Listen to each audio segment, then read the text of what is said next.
Bartholomew, I hope you're available for work. I've got a pretty cool project that needs some compositing done. It's an intro for a new sci-fi show called Dr. Primold. It takes place in the 80s, and it features this quirky but lovable scientist who happens to be a hologram and who has to save the world. You know, the usual. We need you to comp some fake UI elements onto the TV screens and make them feel 1980s-esque. The title of the show appears on a computer monitor at the end, and Dr. Primold makes an appearance too. We also kind of want the entire thing to feel like something you'd see on TV in the 80s. We included some mood boards from the designer. Should be fun. Thanks. Oh, P.S. Can you kill those dolly tracks in the shot? We gave you a camera track to help out. So, holy moly, people. This time we are blessed with some amazing assets, starting with this mood board. Now, these are so good. You might actually think these were designed specifically for an 80s piece, but in fact, this is original stuff, and I really am kind of shocked at thematically how consistently certain things line up. So we were going for vector graphics, and we're seeing a lot of that here, and we'll get into a little bit more of what that is and what the look of that is.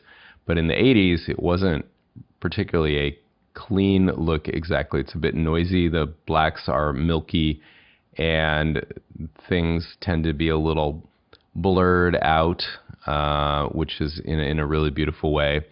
And everything is a little on the nose in this decade. Even when they thought they were being sophisticated, it's very simple to see what they're doing, and kind of anything goes with certain things like gradients thrown over everything. I don't think any of the colors are excluded in the 80s, but particularly not the strong and saturated ones.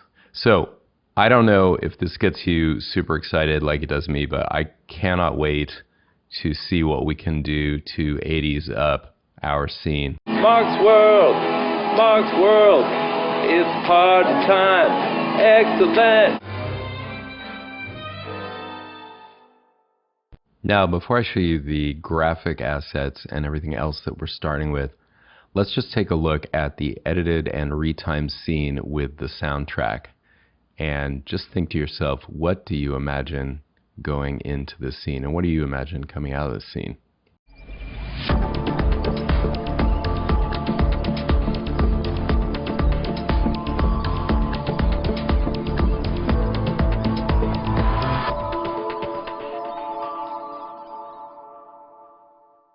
Wow. So to recap, we have a tracking shot with some lighting cues. There are a bunch of screens.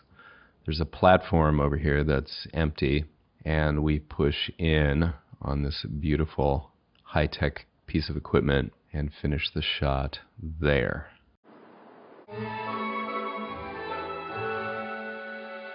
So what we were just watching was retime video over a soundtrack that had a specific timing. So the length of this is a little bit over 15 seconds, and to get there, the working comp has been retimed to 83.6%, so it's sped up slightly. That's what that means. You can reveal or conceal that here. And here's the actual working comp. Right now, I just have the video layer soloed. And keep in mind in comp settings that if you have a situation like this, under advanced, you can check preserve frame rate when nested or in render queue, and that will prevent any keyframes from slip sliding around. Now, the reason I mention that is right off the bat, if I unsolo this, we have a camera track. And this is not any ordinary camera track, but in fact, a track from SynthEyes. So here's the track camera with all of its keyframes, a keyframe on every frame, and it has very specific settings for the lens length and, of course, the position of the camera. And then there are some solids in the scene. And if I unshy this, there are actually a lot of nulls in here as well.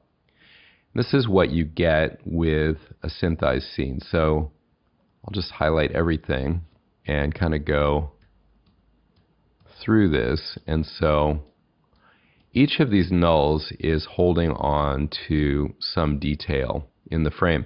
And one thing that's super great about a pro track like this from a third-party application like Synthesize is that you get all this extra information. And this is usually the way to do it, is you can shy these. They didn't just disappear other than in my timeline.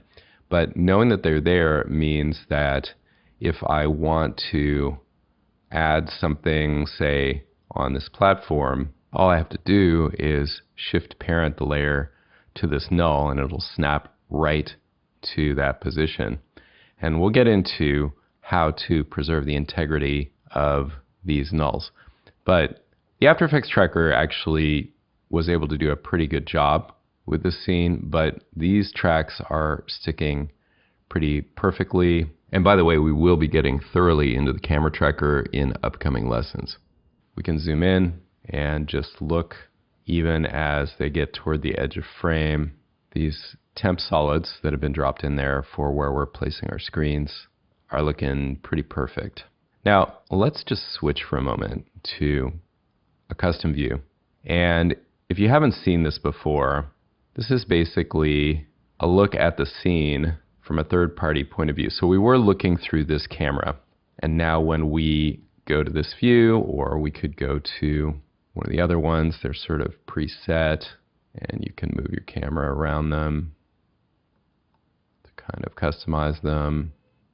You can see that the camera, this guy right here, is just making all the movement, and everything else is static. So there's only one animated item in here. So now let's take a look at our assets and start getting those in the scene. And while we do that, I want you to keep one thing in mind when working with a 3D tracked scene like this. You're free to move things around, scale them, rotate them, but it is important that you maintain their distance from camera. So you'll see me doing this, and I will be mentioning it as I go. So we do have that hologram image, and that is a green screen. It looks like this. As usual, we have only the highest quality talent on our productions, and we're going to be swapping him in for this plane 4. Now, obviously, the proportions and the scale are wrong. In an ideal world, I would have had this null right on the platform and move his anchor point down to the bottom so I'd know where he's locked in there. But it's okay because we know roughly his distance. So the first thing I'm going to do is turn off uniform scaling, get him up to a more reasonable size.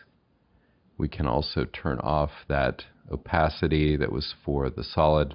And it would help to have that on for a second, however, while I move him into place. So what I meant about distance to the camera, I can move him up, no problem. In this case, there's not really a problem with moving him to the right because technically maybe he should move a little further from camera, but I don't think it's enough to make a difference. And he's going to enter the scene where that light comes up, so something like here. And I'm keeping him kind of on the right so that he'll stay in frame for a while. Okay, he exits there, so can move him back a little bit. And now bring up the opacity. Now I'm not really going to focus so much on keying him because you guys know how to do that. What we are going to do right now is just get everything else into the scene. So these other solids, ones up here along the top, correspond to screens. And then this one on the bottom is for the rails that need to be removed. Our screens are pretty cool.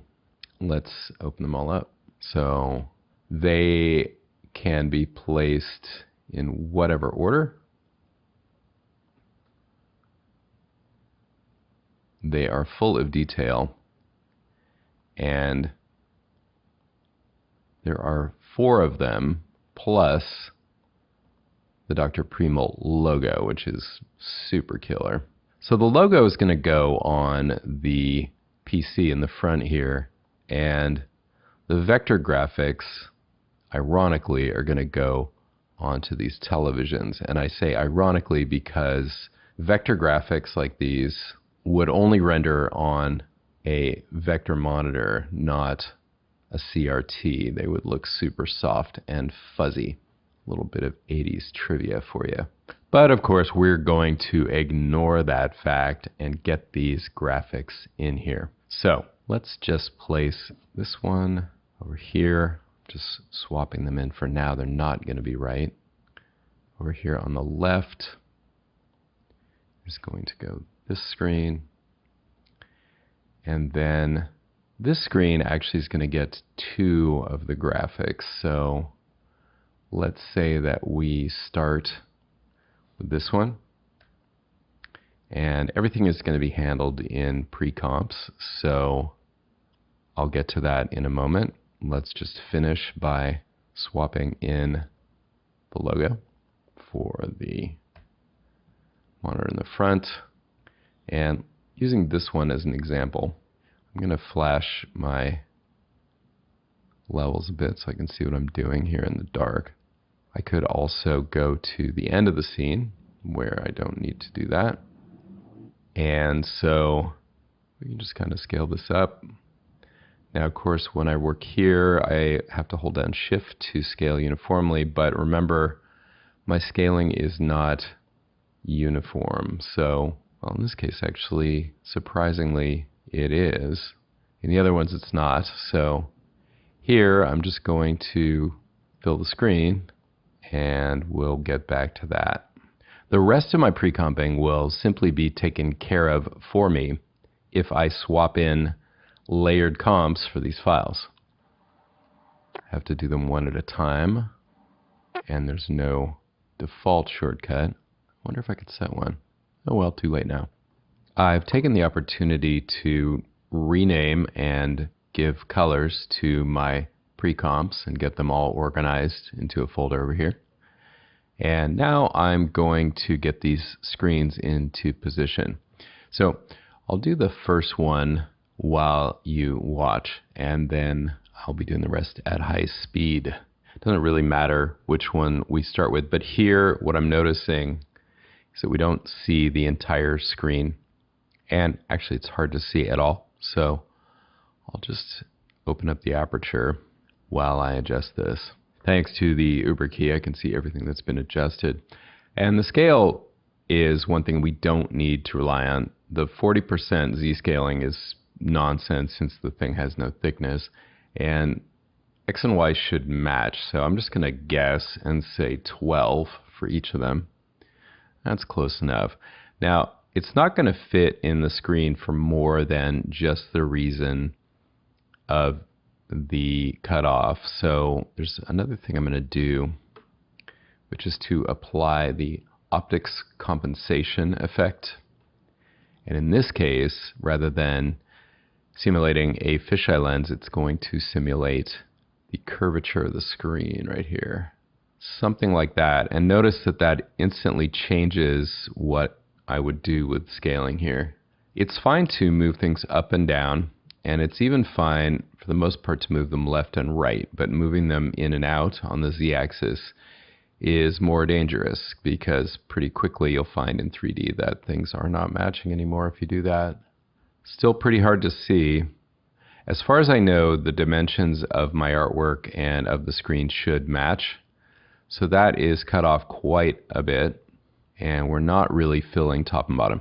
One thing I will say about old TVs is they don't really work like that. You don't fill the screen. There's always kind of some border. But there's some fudge factor here, of course. So now I have to decide what is my main concern and also evaluate just how do the graphics look right now. By using the screen transfer mode, believe it or not, that is appropriate for a screen. That is how you put an image on a screen, especially if you have one that's been perfectly shot like this. Let me get the UI GAC out of the way. We've got all this nice reflection and all that happening here, so see how nice and natural that looks.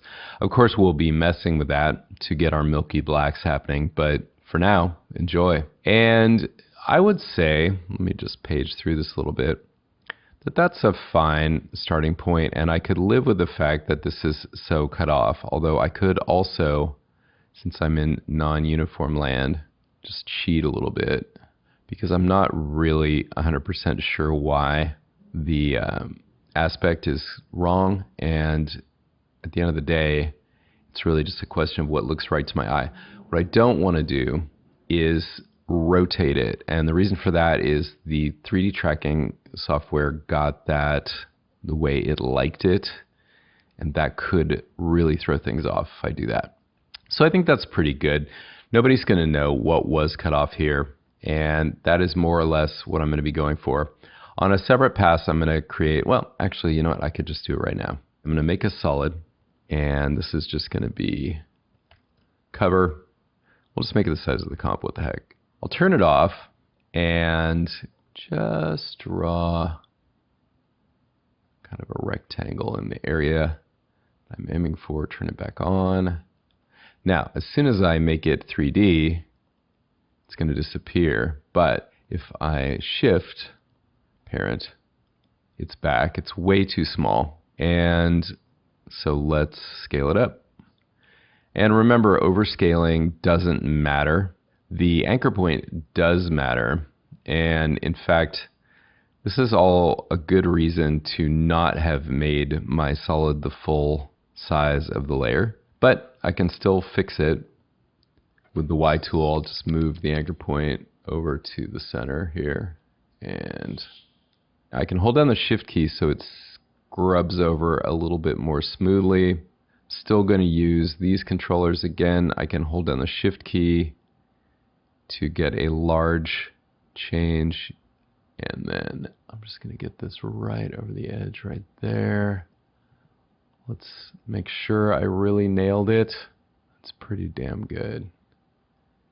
And now this is going to become an alpha inverted matte. It's got to move over a little bit. And so now, magically, here's the payoff.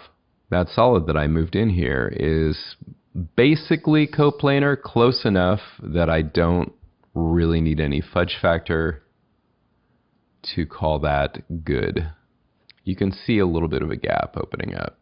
So the alternative would be to go back and just see, and there is a null hanging out over here. So I'm going to unshy that null, and let's parent this guy to that one. Instead, I'm going to hold down the Shift key. So again, it snaps. I don't know where it went. Okay, mostly we just messed up the scale again. Obviously, this one is rotated wrong because nobody kind of hand massaged it into place. So I'm just going to visually match it up. And this is truly the game. So this is what was already taken care of for us by whoever did the Synthize track. I would give a named credit, but I don't actually know the name. And let's see if that's better. I need the graphics card to keep up here. In a case like this, you could be looking at all kinds of things. There could be a discrepancy in tracking, or it could just be that I was wrong, that the null was exactly where I wanted it. But it's oh, no, that was basically it. There is a margin for error. There are cases where you could subtly animate the thing, but nobody's going to be looking over here, so we already did something we didn't even truly need to do. And with that one graphic in there, I'm now going to proceed to do the others at high speed. If you're wondering as you watch me work, could this be done in Mocha? Well, on the one hand, probably. I didn't try it, but corner pinning is certainly a way you could approach this. However, notice that my tracking is done in one step and that I have these options of adding in elements that need parallax. Bro, are we done yet? My layers are starting at number 20, and this is the thing about shy layers. If you have them hidden, they're still there, they still have numbers, they can still be selected, but they mess with your numbering. There's an obvious easy fix, which is to just take all of these layers and move them to the top. So I'll just take those that are visible, and the Command A just selects the visible ones. So now those are going to go with Command Shift right bracket to the top. And then I can take the nulls for the covers and shy them after I move them down to the bottom. So they're now at the top of the stack of all those nulls, but I don't need to see them. I can see where they're referred to over here. Now let's take care of the floor. Now this could be a big problem. Obviously what's making it easier is the floor is so dark. Notice I could replace the floor if I wanted, and in fact I could make the solid big enough to fill the floor and put whatever I want on it, and it would go down in perspective. So if I had a plan view of some, I don't know, Pergo floor, that could go in there. In this case, I've got it so easy. All I need to do, if I was super lazy, all I need to do is just sample the floor, turn this up to 100%, and already I'm basically done. Here I've got kind of this phantom shape showing, so we could do a little better than that. And obviously the grain's not matching, which at this light level doesn't show up, but here's where I like to raise exposure, because this could happen. You could end up on a monitor that is way off, and all of a sudden all your tricks show through. This is a problem they ran into when, let me see, I think it was Return of the Jedi was first shown on television, and television, as we're going to do with these TVs here, flashes blacks. There were these masks inside the Emperor's hood, and all of a sudden you could see these really poorly done, very sloppy masks that nobody was ever supposed to see inside there. So don't let this happen to you, right? All right, so instead, let's go back here. We can limit this down a bit.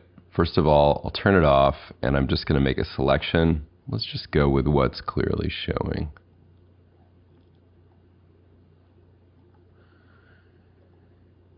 And turn it back on. Another thing I could do is go with just darken. And then I can carefully select my layers, or rather my color, so that it's just darkening. I'm kind of looking for the one that still matches the floor around it, but darkens it, something like that. And then of course I could feather that. It's going to be more important once we get up here. Okay, we get a little bit poking out. I'm free to change the mask without disrupting things because it is not animated. There I would like a softer mask, so that's what I had feather open for. Thank you very much. Again, we're just going to pull this out. Now, who's to say what's making the floor look like that here? If I want, I could even choose a color for the top that's here. I could just keep going with this, you know. But if we go back down here, hide the mask, you know, we're basically already good. I could even feather it out even more, and we're still good.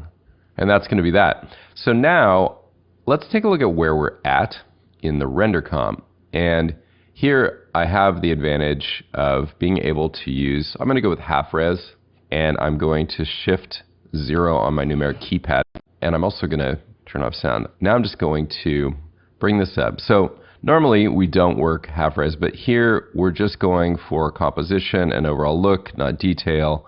And so we can take advantage of that thing that you're probably used to doing where we go at lower res and get to see it. And here it is in full motion. And this is giving me an idea how much detail I'm going to notice and what I'm going to notice. So what I see is that my focus at the beginning is just on these screens around the edges, and they could be brighter, obviously. And then he pops in, my focus goes to him, and then as we pass him and the lights come up here, my focus naturally goes here. So I'm going to want to make my motion design fit that as well. The other thing I notice is even at full res, whatever's happening on these screens is going to be pretty incidental. That's not to say we can't make it super cool.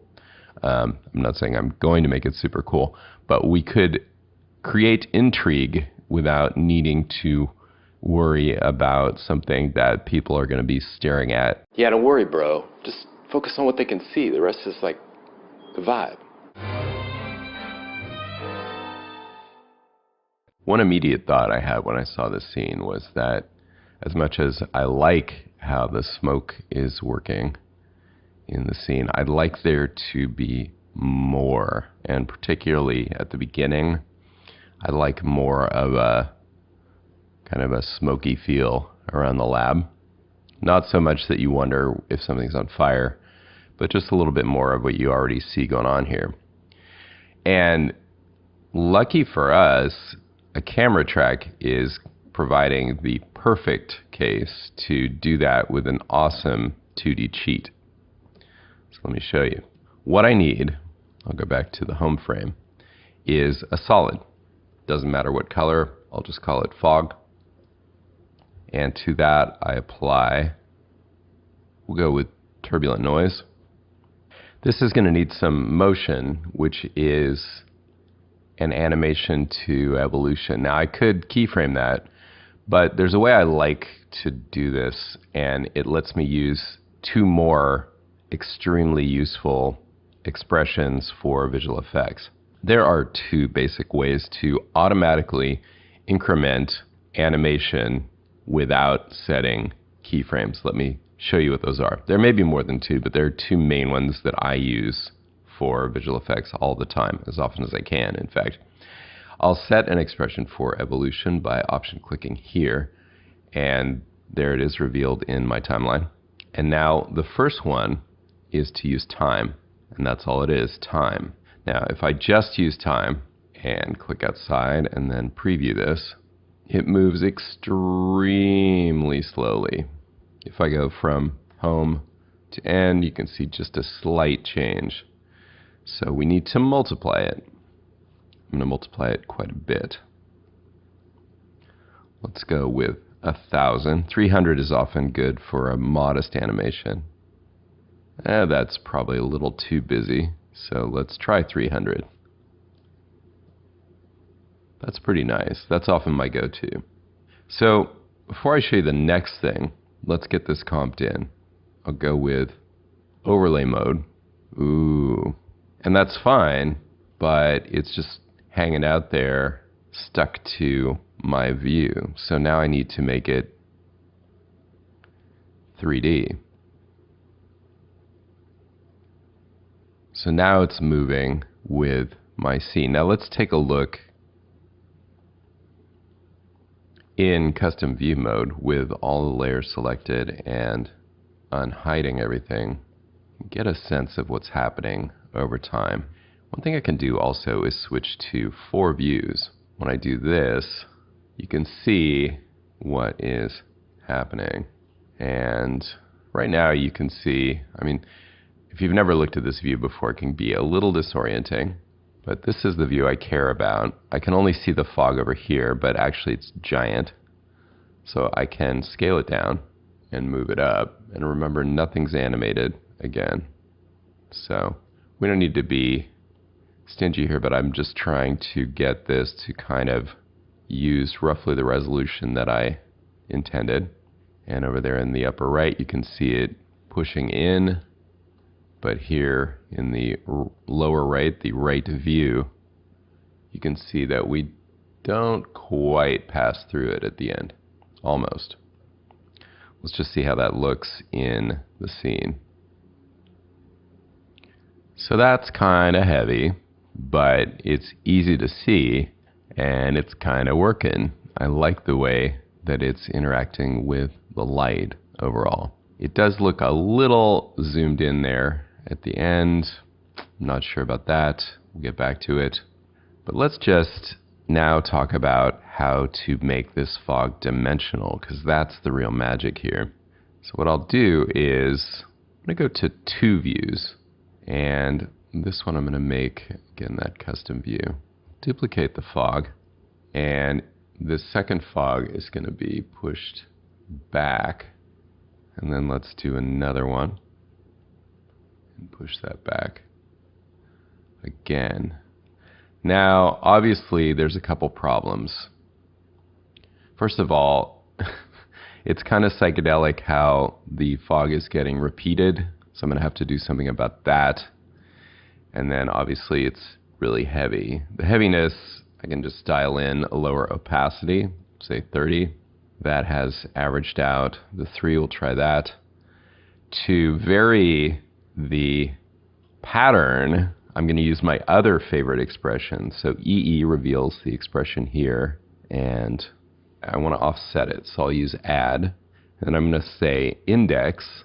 And once the code hint pops up and has been selected, I can just say enter. Then I'll say times, which is the asterisk. Let's go with 1,000.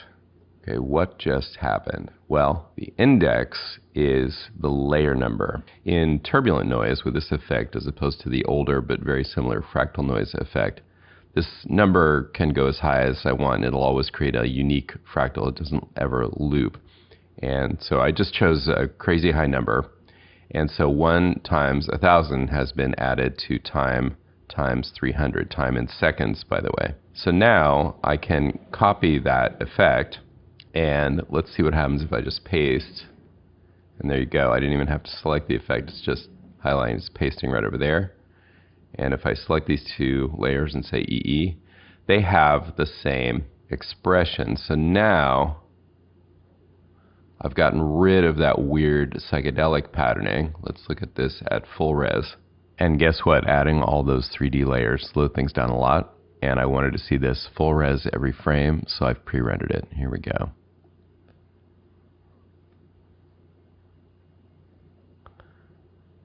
Obviously, the hologram is going to have to participate in this, but I think this is right on the borderline of making me uncomfortable how cheesy it is, and therefore it is perfect.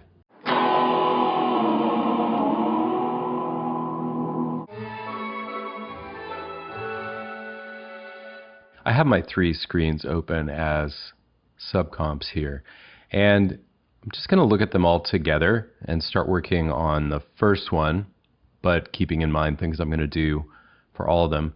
The main thing we want here is for these to just be creating something ambient that feels like it does justice to all the detail that's in these.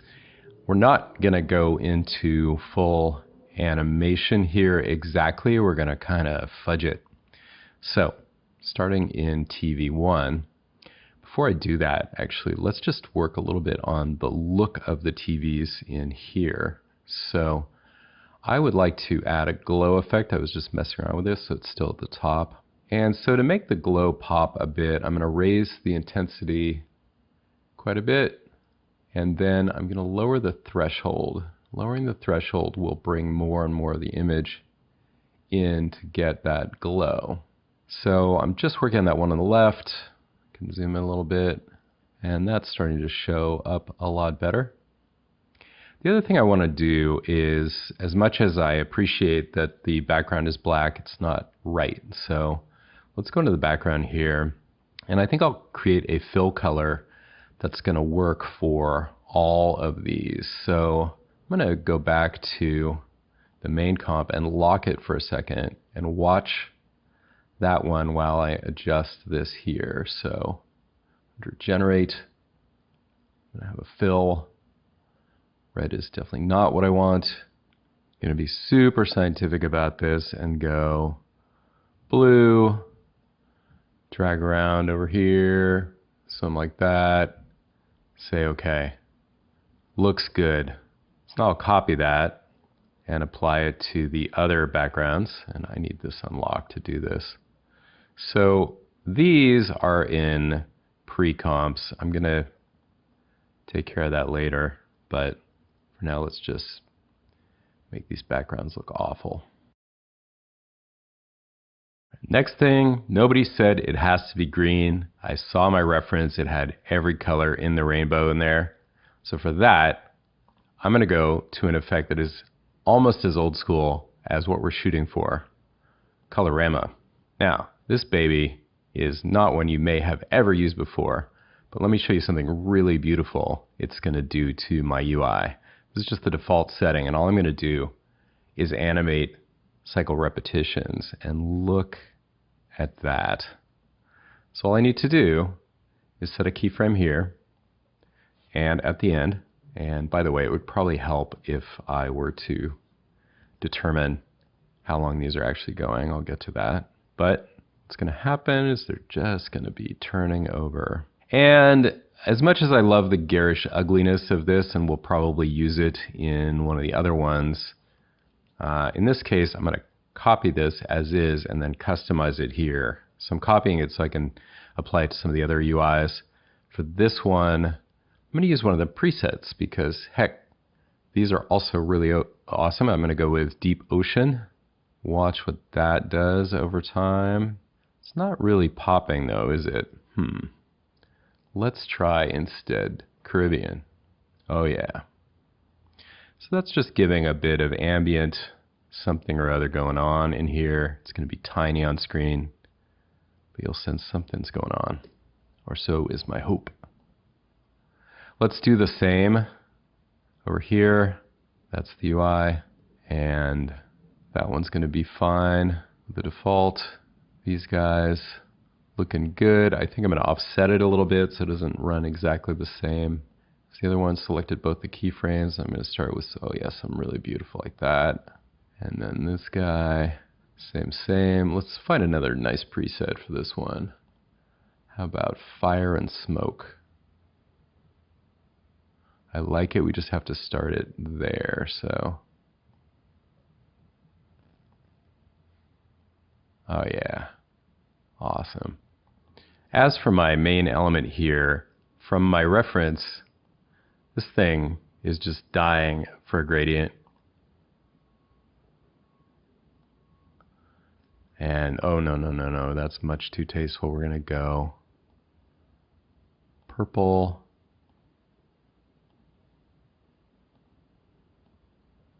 Pink. Yes, I love it. Now, I would also like something a bit stronger to happen here. And I don't have an animation of this element. That's no problem. Let's mess up our television. There are plugins to do this, but I'm going to just do this from scratch. So I need a bar. We'll go white or close to white. And I'm going to lower the height. I'm just going to start with something like 200. Awesome. And I'm going to create a mask here.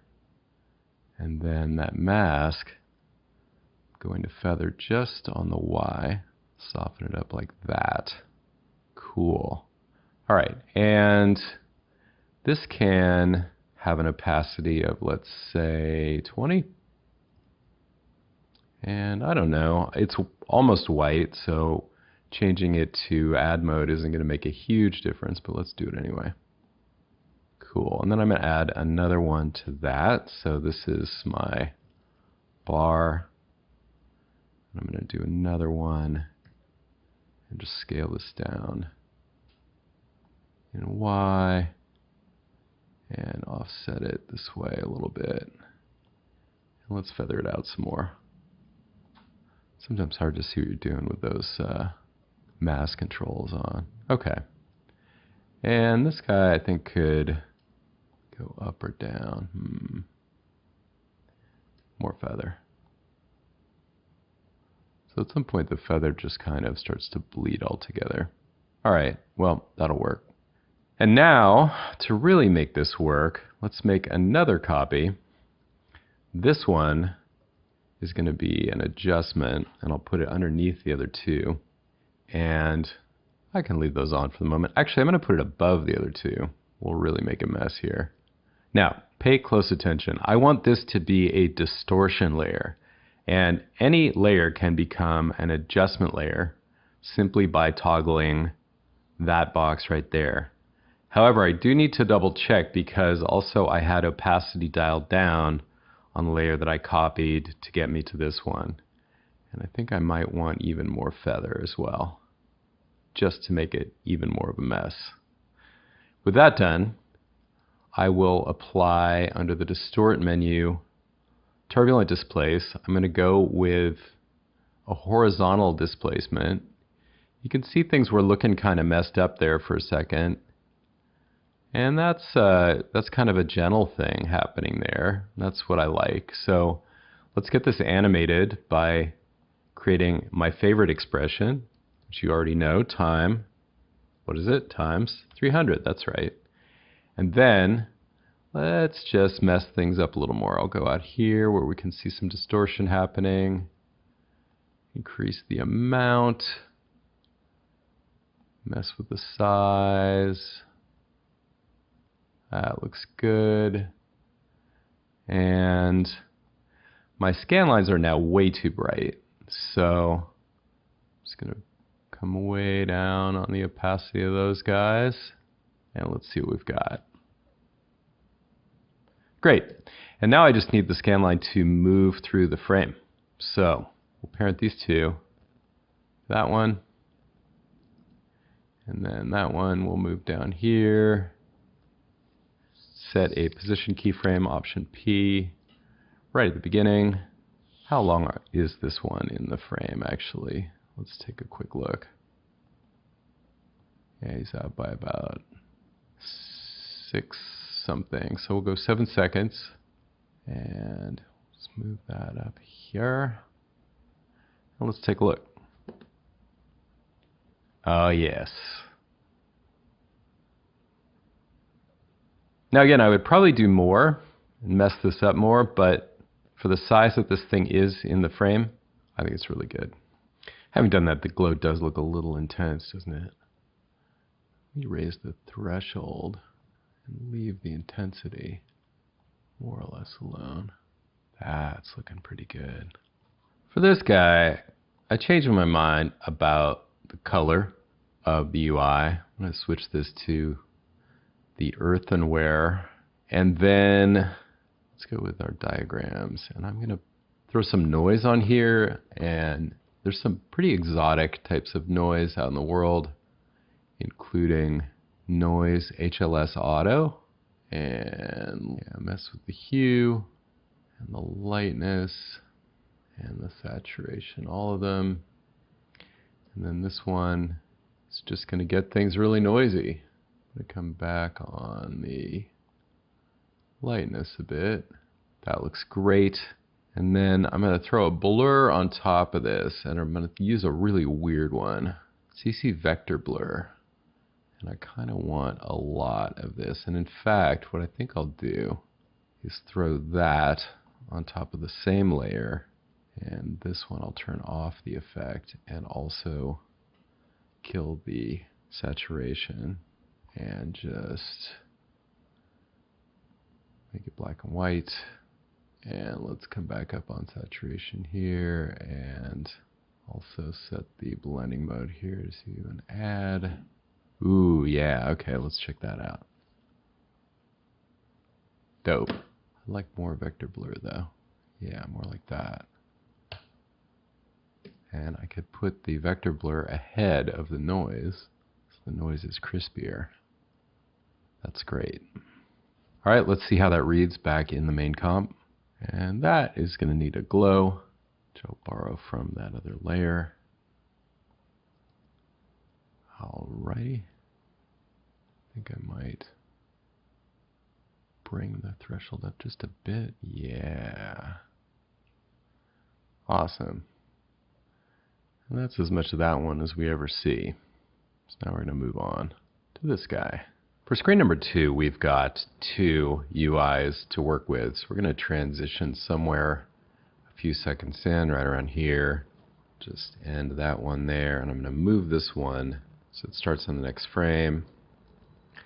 And let's add a transition. So for that, I'll create a new adjustment layer. And I'm just going to have it start about 4 frames before and end a few frames after. And I'm going to go over to where I created this glitch over here and borrow that. Just stick that on here. And I think I'll just make a size adjustment here. Let's see what that does. Alright, so the preview of that.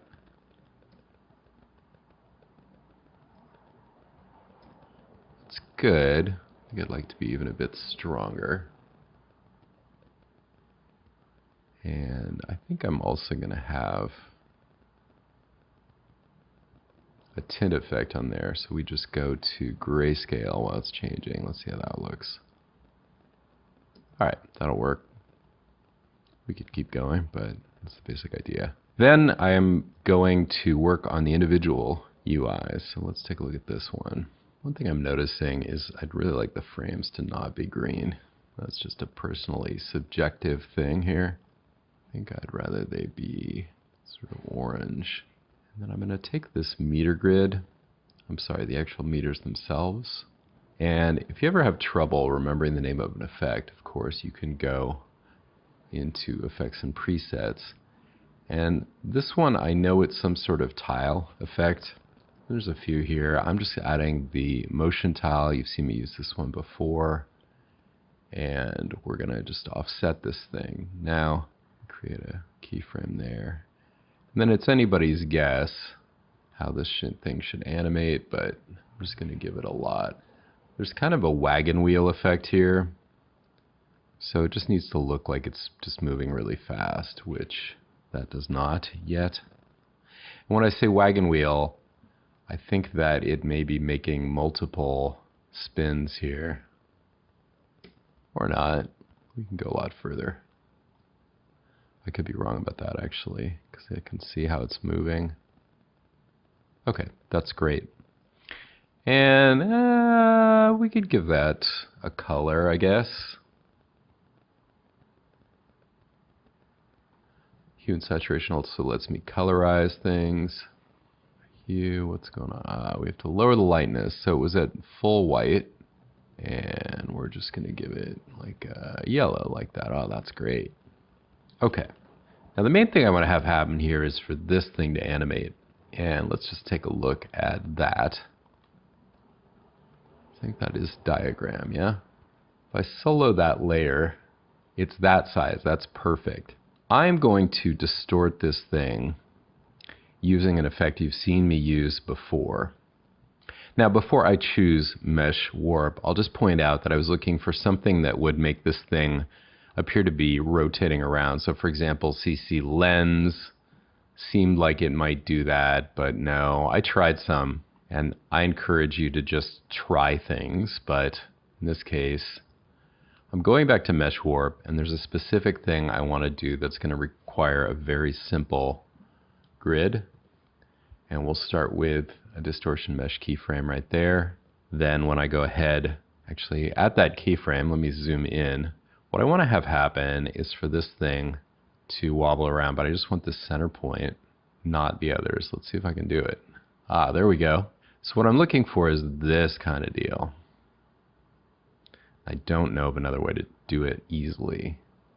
That's going to be my first keyframe. Go ahead 10 frames and set one over there, over here. And I did look at whether I could use math to do this, but this is a very ancient plugin. So there are my keyframes. I'll do one more to just get it back to the top. Now the only thing about that is it's going in a straight line and it's kind of slow, but that's okay. Let me just fix it. So here I'll move that one out. I'll set one here, move it out. If this ends up wonky, it's not going to be the end of the world. I'm just doing what will quickly get me what I wanted. Let's try that. And to loop it for now, I'll just at the end there. Ooh, so crude, but it'll work. So first of all, let's compress these together. I'll hold down the Option key and just squish them down. And then you guessed it, I am going to set a loop out, but I wonder if it will work. In this case, what I want is a cycle. Let's see if that works. Nope. There is a warning here. saying this one doesn't support that. So that happens. So we're going to kick it old school. Let's make sure that my timing is good. That's fine. All I got to do is paste that. You've done this. Select them all. Paste again. Select them all. I need to see that. Paste, select, copy, paste, select, copy. Beautiful. Now, that same effect is what I'm going to use for the other one as well. So this guy is going to get a second one of those. And all I have to do now is go to the first frame. Let me actually copy all those keyframes. And let's paste. Now the interesting thing here is it used the default mesh, so it's actually potentially a better quality effect. Let's evaluate. Yeah, that looks pretty good. So what I could actually do is paste it back here, i.e. reset the effect, go back home, delete all these keyframes, and paste. And now I get more or less the same thing, but what the heck, I got all those for free, see? That could come in handy for you someday, who knows? So the other thing over here, the same change of color that I did to my frames, I'm going to have that happen over here as well.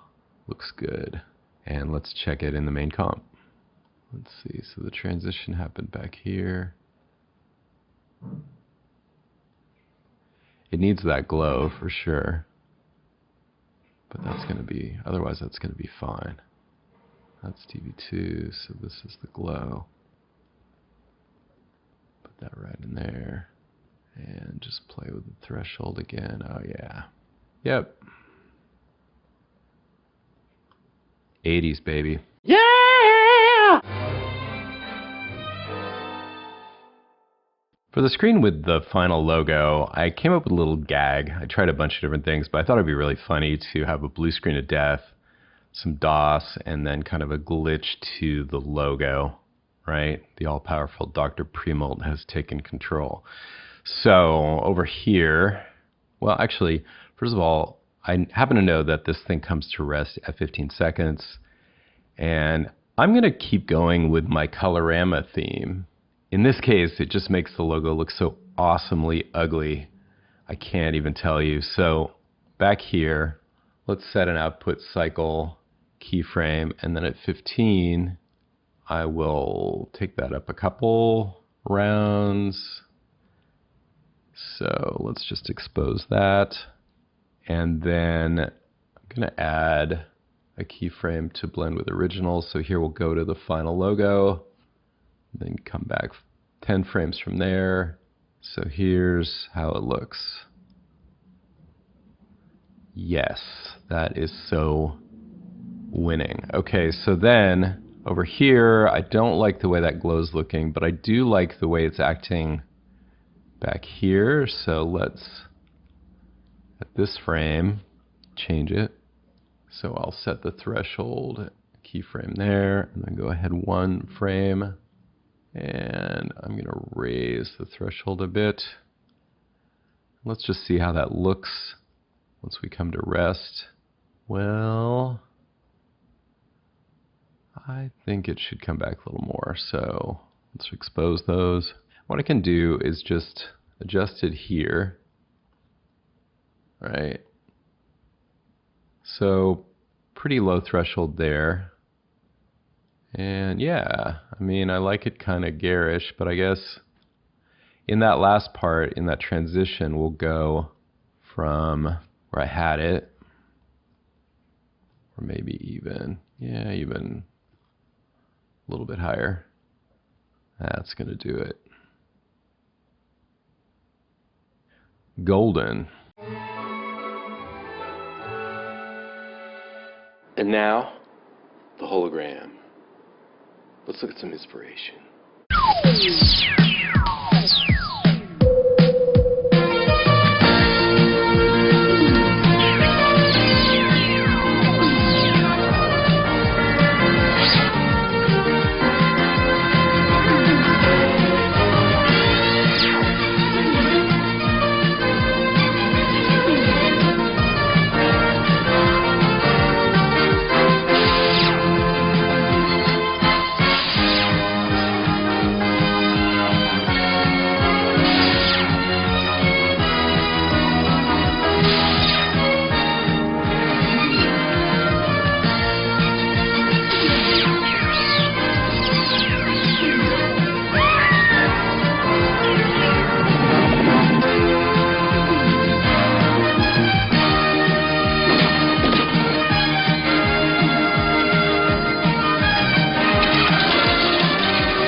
stage one of my magical hologram is going to be an outline.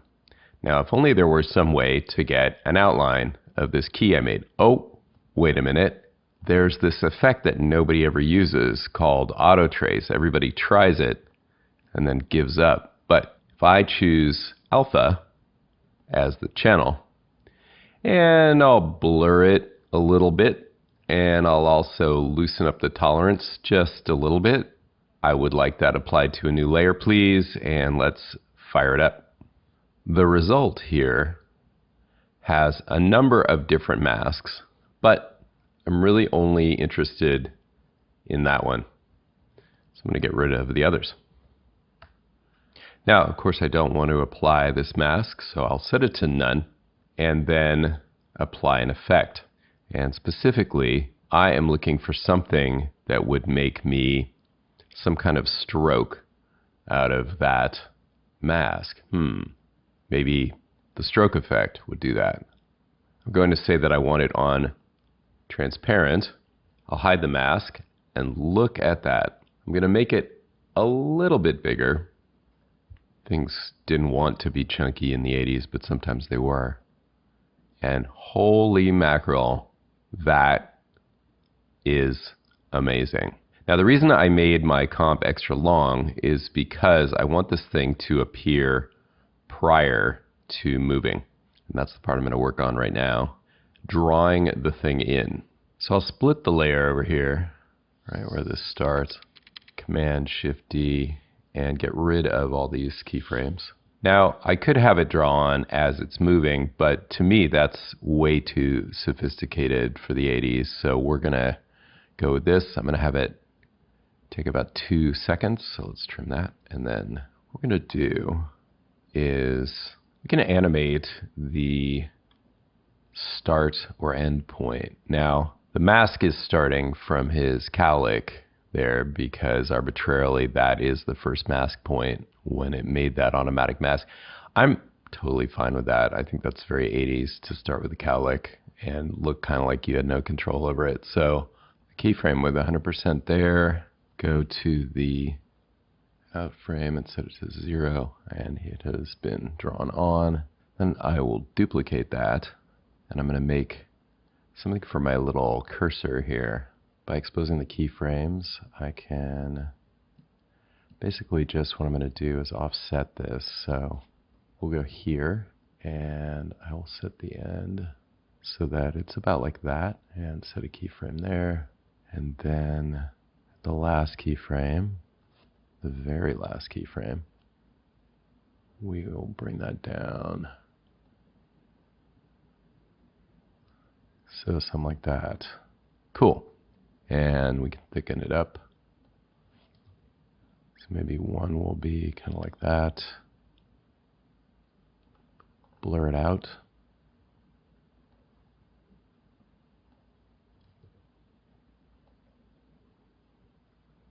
And give it a color. Tint and choose a nice blue here. That'll do that. Let's also make a center point for that. And the center point should be quite a bit brighter. And of course, smaller. And it's probably going to take some blending modes to really sell this. Rename these.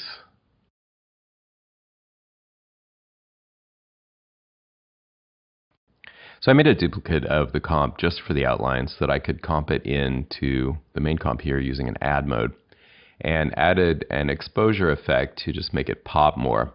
And that still needed a little more refinement. So in fact, I went and locked this master layer so that I could go back to the outline layer and just adjust things like the amount of blur radius, particularly around the cursor point. So when I had that set higher, it wasn't looking as sharp.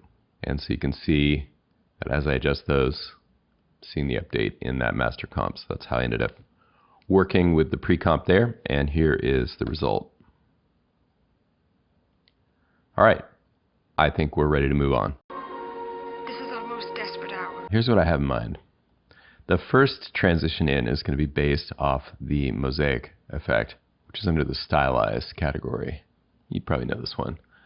So I'll make the blocks square by having more of them vertical than horizontal. I can turn off that background layer just to get a good look at this. And I'll throw in a tint to make it monochrome, but we'll give it a blue color in the blacks, kind of like that. And we'll call that big blocks, and then I'll duplicate it to make small blocks.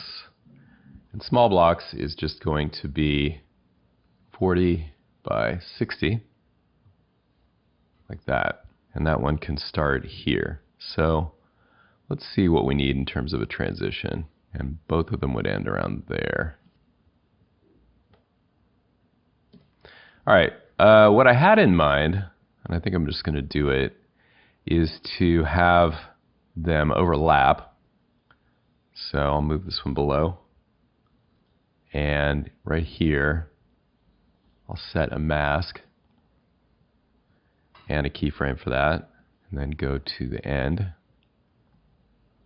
and have it close up. And in fact, I can move that even one frame beyond the end, kind of like that. I'm just going to copy that with the keyframes. And I'll extend this layer out that much further. And we'll start this mask here. Good. Let's check that out. Okay. So that's the basis. Now, to treat Dr. P, I'm going to borrow some of my own effects. So I'm going to take this element, which was made up of 3 layers, and put it in here. And it's going to start right with that clip. Now, it's not fitting, which is okay. These lower 2 are parented to this guy. So I'm just going to scale that one up. And I guess I'll just center it. Let's see what my keyframes are here. Yeah. And I want this to run upward. So I'm going to take this one, bring it down. And then we'll have the whole thing end here. And it can come up a bit from there. We just don't want to have his face getting heavily distorted. Now the distortion looks a little busy. So let me cut down the amount, and not that much, and raise the size both to about 100. Let's see how that looks. And I think I'll also add a tint effect in here to just make that go black and white where that passes over it. And I'm going to add a glitch, and that one I will borrow from this other comp. You remember this? So I'll take that, bring it over, and put it somewhere in the middle here. And again, it's way too much. Oh, and I need to Command Option F to make that adjustment layer fit the whole frame. I'm going to try those same settings as the other one. 100 and 100. I think the size needs to go up and the amount needs to go down a bit. All right, let's preview that whole thing.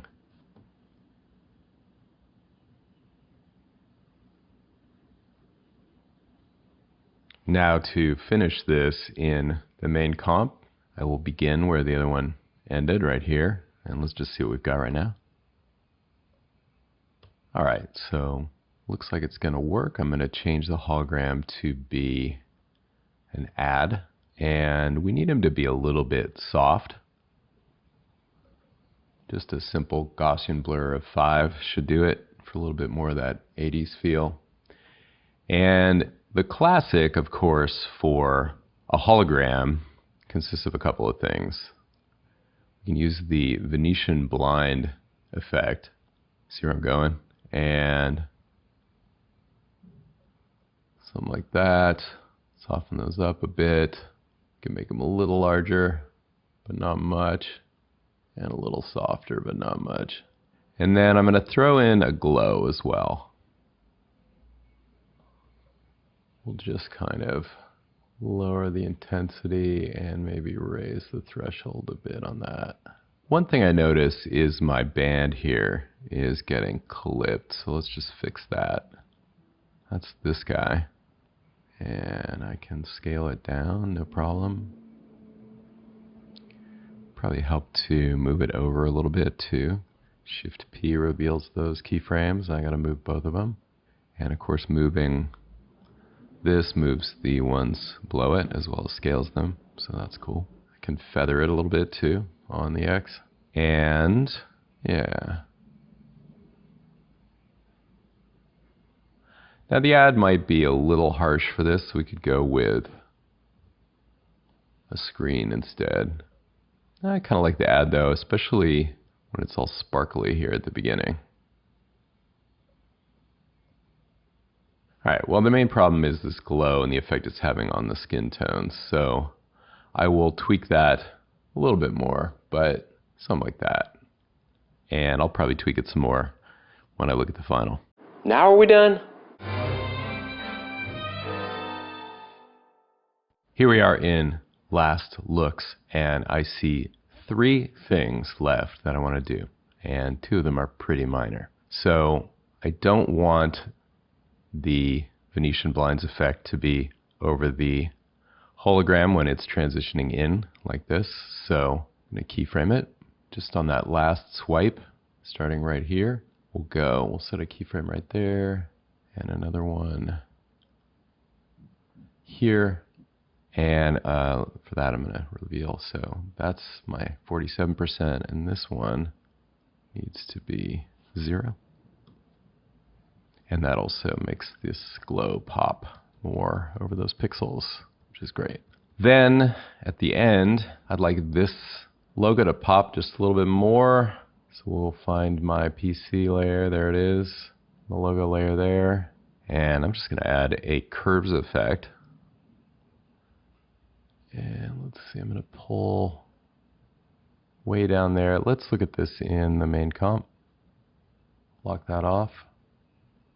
That's looking better already, but I just want to pop it a bit more like that. Oh yeah. And then the final thing is going to be my kiss of love.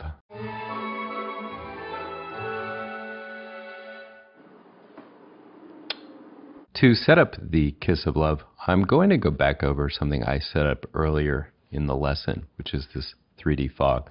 Let's just take a look. Here I have turned everything back to normal mode, so it's not looking too pretty exactly, and it's not integrated with the scene, but you can appreciate the dimensionality. Now, how are we doing that? Let's just review.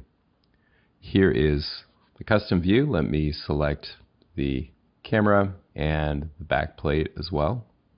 And the plate's not going to show up here because it's not 3D. So the camera's not changing my point of view of the background, but it is traveling inward toward these smoke layers. And by the way, I did reposition them a bit further apart and scaled them up.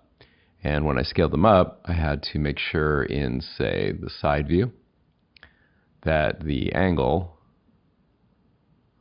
would travel through all 3 of them because it's downward slightly. So I got that all lined up. And with the greater distance, I've created a bit more parallax, so the effect is even a bit stronger. But that is not the kiss of love. So I'm going to go back to overlay. And what I want to do is apply an effect, a distortion to this fog layer. And I want it to start right around here where the outline comes in. Let's make a marker there and call it start.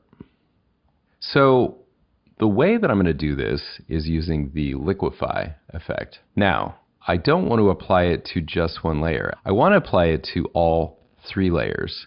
And the way to do that, obviously, is going to be to pre-comp. But as you probably know, or as you may know, pre-comping 3D layers is kind of a dicey proposition. It certainly can be done, but you have to do it with a certain amount of awareness. So I want only those layers selected for the pre-comp, and I only have the option to put them all into a new composition, so I'll do that.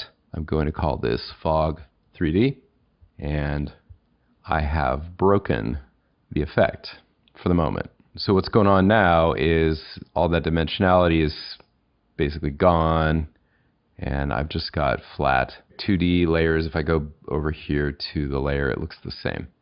Okay, so what I'm going to do is enable this switch, which you're probably aware of. If you have a vector layer from, say, Illustrator, you can continuously rasterize it with this switch, but this also will enable what's called collapse transformations, specifically those 3D transformations that we had put in there. So let's notice now that I don't have a blending mode option and I don't have motion blur. Some of these options are now dashes on them and there's no effects toggle. So what that's telling me is I'm supposed to just have this layer pass through whatever's in that pre-comp. And if I go back to my custom view, I am back. So when this wasn't toggled, it was gone, but now it is back. So the parallax is working again. Now, what happens if I apply an effect to it? And specifically, the effect that I want to apply is the one I mentioned. So Liquify, which is found under the Distort menu, as soon as I apply it, seems to break the layer. And if I go to the custom view, I still see 3D layers. So that's interesting. And actually, if I enable 3D, I even see that I could move it around in 3D, but I don't need to do that. I just need the layers to actually be 3D. Okay, let's just keep moving forward here. So if I check this out, that parallax is still going on with the smoke, so obviously it is really 3D. So I'm going to leave it looking like this, and in fact, to speed things up a little bit, I'll just solo this in the background as a reference. And I want the disruption that I'm going to create in the smoke to happen over here. So what I'm doing is something that in the 80s would have only been available to somebody like Ridley Scott or Steven Spielberg. And boy, would it have been a pain involving things like fans and I don't know. So instead, let's cheat. I'm going to make myself a nice big brush. The Command key controls the brush size, just like with other brushes in After Effects. But with this one, I'm going to choose a pattern. So I'll start with a swirly pattern. There are two swirls, they go in different directions. And I'm just going to go around here. This is not animating over time yet. This is just effectively creating my end frame. And to that, I'll add some expansion. So I'm just holding down the brush as I swirl it around. And I want to go just to the point where it's starting to look kind of bad like that. That is my distortion mesh. And I would show you it over a grid, which you can do under the view options, but you can see it a little bit. So that's going to be my end distortion mesh keyframe. And I'm going to move that down to this marker. And then for the first one, I'm going to use the trick of choosing reset, because there's no numbers to reset, but I can reset the effect itself. And now we are keyframing in between them. Ooh, I think you see where I'm going here. Now here's what's weird. It did not break my 3D layers. In fact, if we look in here, it really looks as if the illusion is working really well. Notice that if I spin around, holy moly. Okay, haven't blown your mind. Let me finish with this. So I don't want the effect to simply stop there, but I do want it to have its maximum kind of punch. So I'm going to use a couple other controls. I also do need to animate it because of the moving background. Let me go now back to overlay mode. Back at this first keyframe here, I want a keyframe for a distortion percentage. Actually, let me open up these keyframes again. And in fact, I think I want it to be 100% here. This is a different way to dial it in. But this one can also go over 100%. We could go to 200. And you can still, it's still hanging out over here. You can see that. So the other thing I need to do, it doesn't really move to the left until about where those first keyframes are. So I'm also going to set a keyframe for offset there. And the offset isn't where the effect is, so I have to kind of eyeball it. So I'm going to move it Ooh, right off the frame. Fascinating, no? And there it goes. Okay, let's just double check that I did create keyframes for that. Yep. And I think I want an ease on that move. Yes. And that is going to be my kiss of love.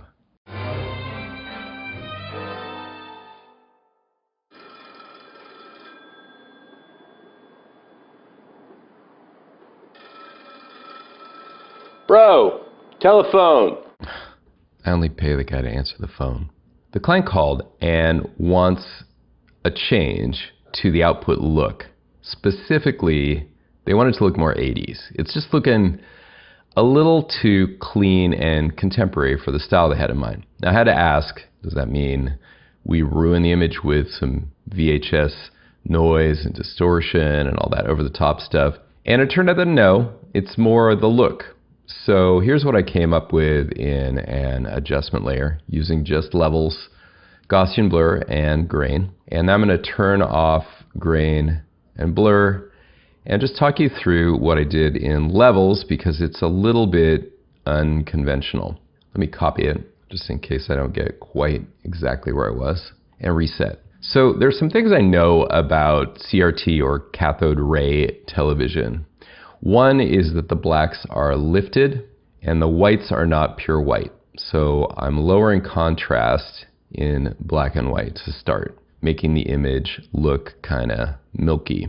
And I can compensate for that by lifting the gamma a bit as well. So that's starting to kind of look like it.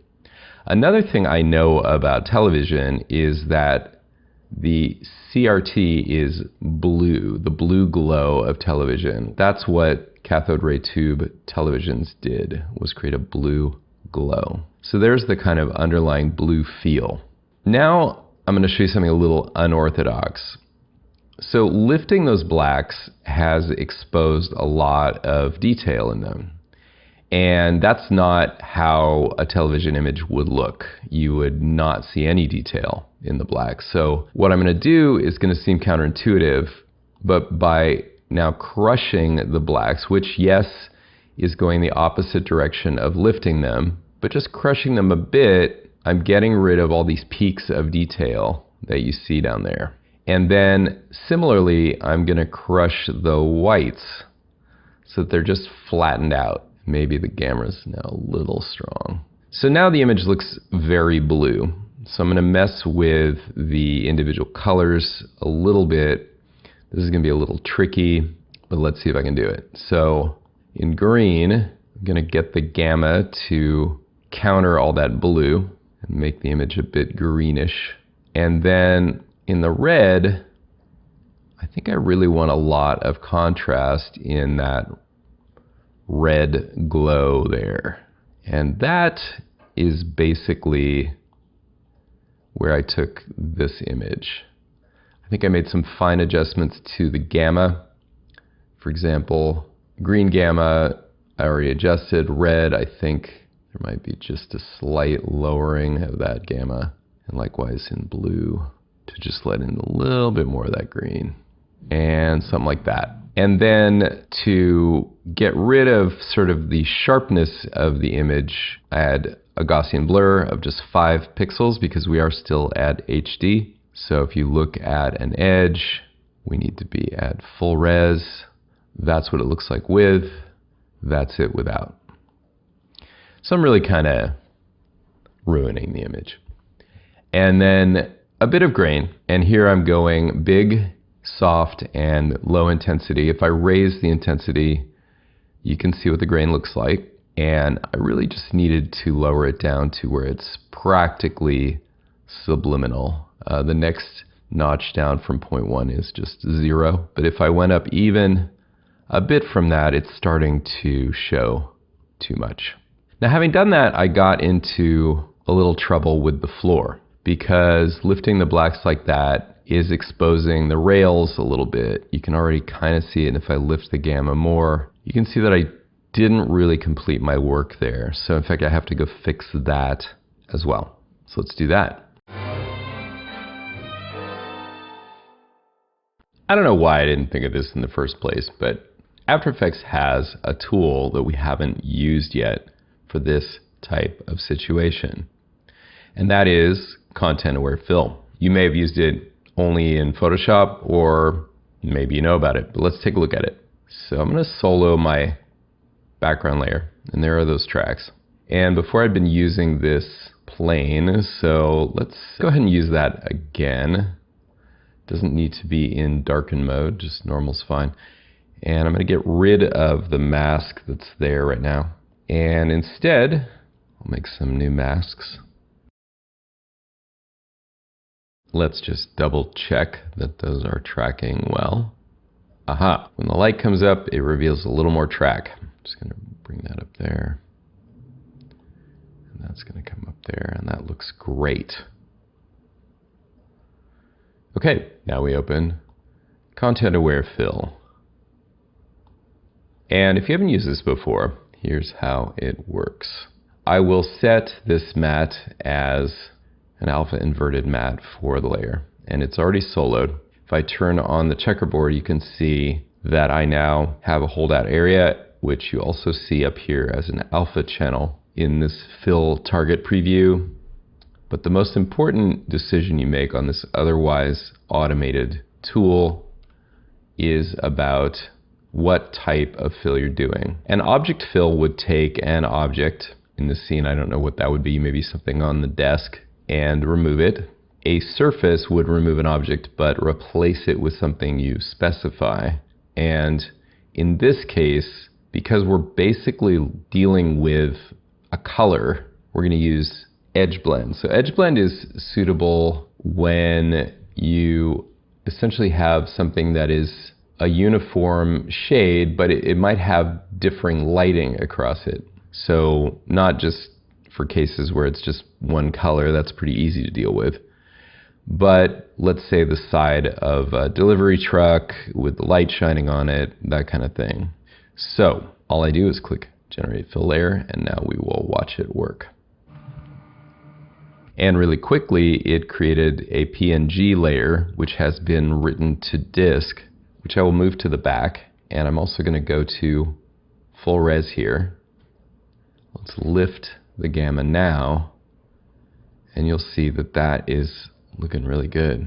And over time, I've got the gamma blasted up to, or rather the exposure blasted up to 7. And let's check that in the final. Looks good. So let's now review.